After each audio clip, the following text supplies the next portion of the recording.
Kui sünnimärk on muutnud kuju, suurust või värvi, tasub lasta spetsialistil see üle vaadata. Mis üldse on sünnimärk? Sünnimärk on kaasasündinud või elu jooksul omandatud nahamoodustis. Reeglina on ta korrapärase kujuga. Ta on ühte värvi, aga reegel on see, et üle kogu keha on sünnimärgid enamasti ühesugused, sarnased.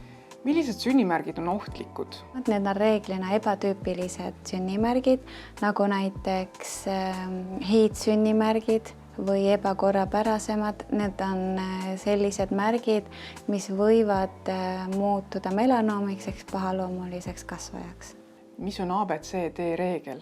ABCD reeglil jälgime me 4 tüüpilist tunnust, mis võib olla neevusel ehk sünnimärgil muutunud.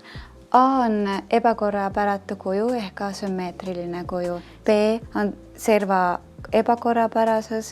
C on värvused, mis võivad olla muutunud. Seal võib olla 2 eri värvi, seal võib olla helepruuni, tumepruuni, võivad olla mustad laikud, mustad täpid sünnimärgi sees omaenda peal.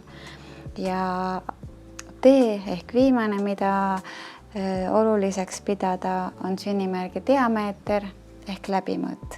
See võib olla aja jooksul muutunud suuremaks, laiemaks. Seda me mõõdame.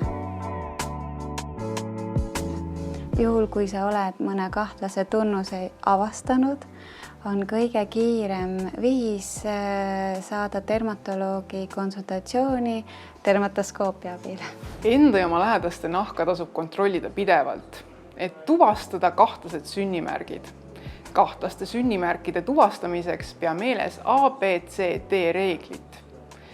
Kui midagi valmistab sulle muret, pöördu kontrolli.